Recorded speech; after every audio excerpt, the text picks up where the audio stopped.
How do rebirths come to an end? What happens to the soul at death? Who are the messengers of the light? For the answers to these spiritual questions, as revealed by the venerated Prophet Mani, please watch on. Prophet Mani, also known as the Messenger of Light, was a Persian mystic saint who sought to liberate humanity through a deeper understanding and connection with God. His Gnostic teachings became the basis for the Manichaean religion. Founded in the 3rd century AD, Manichaeism was based on the belief of the divine within, as well as the duality of good and evil. Prophet Mani saw a human struggle between the spiritual light and a material world of darkness. His teachings, which focus on the unity of all religions, drew from Zoroastrianism, Buddhism, and Christianity. During its peak, Manichaeism spread from Spain to India and was perhaps the first religion to flourish worldwide at that time.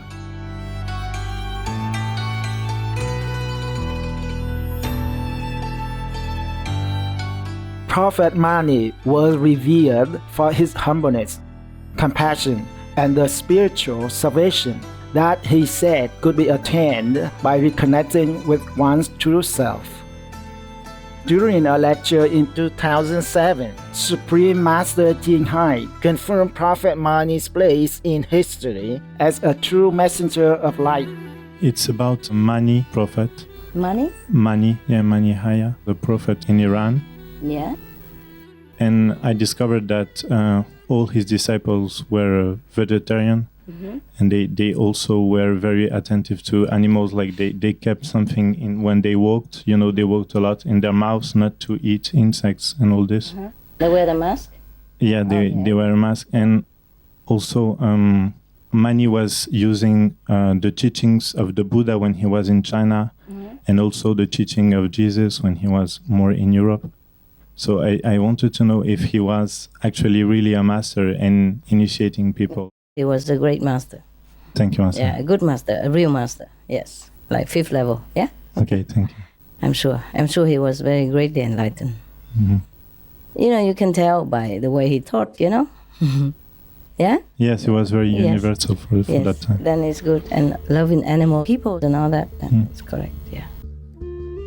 Today, we will continue to share with you excerpts from the Gospel of the Prophet Mani.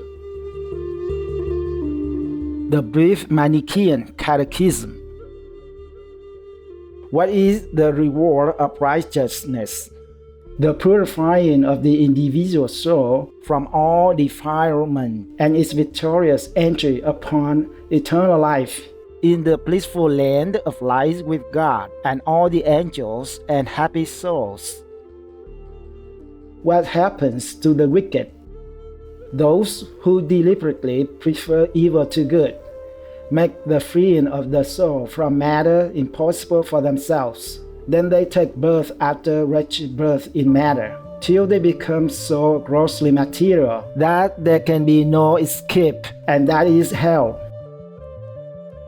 So, Manichaeism teaches reincarnation? Yes, as a hell or as a purgatorial suffering, involved in being attached to the fleshly body and its delights. Love for the body necessarily causes its reproduction age after age.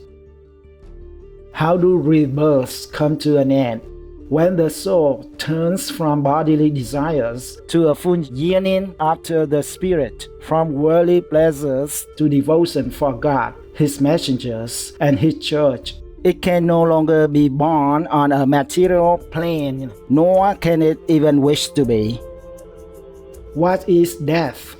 Death is the temporary or final release of the spirit from its material prison. When the light spark is purified, death is its entry on eternal bliss and glory in God's realm of light. What happens to the soul at death? The good, pure, righteous soul is adorned by the angels. In its robes crowns and garlands of light and led into the light kingdom. Ordinary souls are driven back on the path to rebirth in the physical world. Evil souls are dragged by the demons into their hells of darkness, fire, and misery. How does God check the victory of evil? He himself comes forth in some divine emanation to war upon and overthrow the evil, or he sends a messenger of the light to encourage and strengthen man in resisting it. Can true knowledge be given by another? The saint or messenger of God comes to enlighten man with the teaching and the ethics, the wisdom and the righteousness which lead to freedom. But only those in whom the intuition or light mind is awake will welcome or benefit from his message. What, then, is the teacher's part? To awaken the soul to its own latent divinity, to guide it on the purifying path, to carry it through the liberating door of death into the endless glory of the Spirit. What are the qualifications for this path? The knowledge that one is the soul and not the body, a firm resolve to live only for the spiritual aim, devotion to God and His Church, which keeps that resolve a living power in the life, loving humility and gentleness to all, and persevering effort for self-purification. Is it necessary to renounce the world? Yes, for its attractions must be overcome, and ultimately its standards and ways of living be abandoned. No, in the sense that it is here and in the world that the Church and each component soul must labor for God's plan of liberation until its purity has set it free forever. Is there only one code of life for all Manichaeans? The ordinary moral and religious law is binding on all alike, but the elect, who resolve on swift treading of the path, have voluntarily embraced for themselves a code of higher standards. How does man find God? Roused by God's messenger from the drunken sleep of fleshly ignorance, he realizes his identity with spirit and his temporary bondage to the body. Then he resolves to be free and patiently works at his own liberation, refining his thoughts and practicing all spiritual virtues till he is pure enough to see God in the hour of death. Where then is God? As eternal king of the spiritual light realm, he dwells transcendent over all that is. As manifest in the powers of the light, he wars for its total liberation from the aggressing darkness. As immanent in every atom of matter everywhere, he awaits that liberation which he alone can bring about.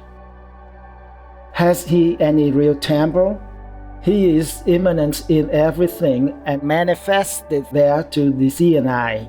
Therefore God's temple is the universe, and every particle within it. Sacramentally, but more especially, is it the heart of the saint who longs for him. What are the gods and angels? They are emanations or expressions of the nature of the one God. The King of light and Father of all, come forth from him to bring about his final victory over evil. What is our relationship with them? They aid our struggle to escape the darkness of matter, and we must not fail to reverence, love, and worship them as our champions, protectors, friends. Who are the messengers of the light?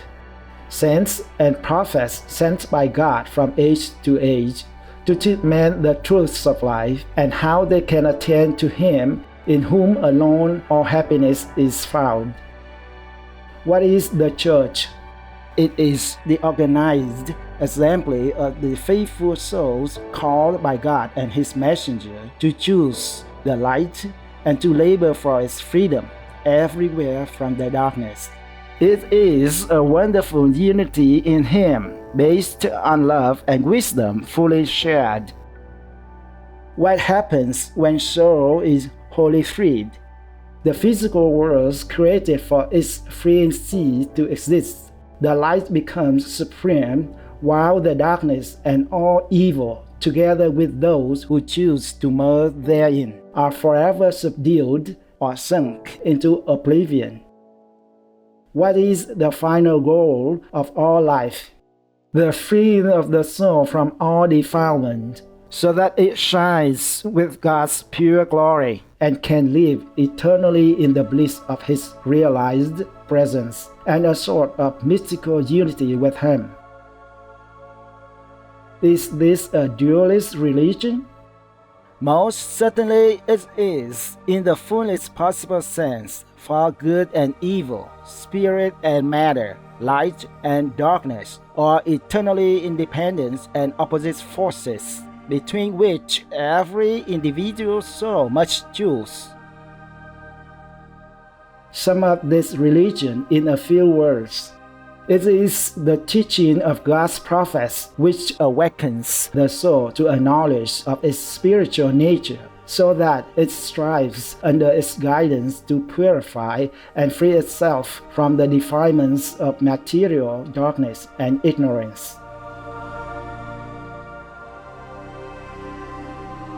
Economy forced me to become a vegetarian, but I finally started liking it. His Excellency Dr. APG Abdul Kalam, PhD, vegetarian. Kind viewers, thank you for joining us for today's show on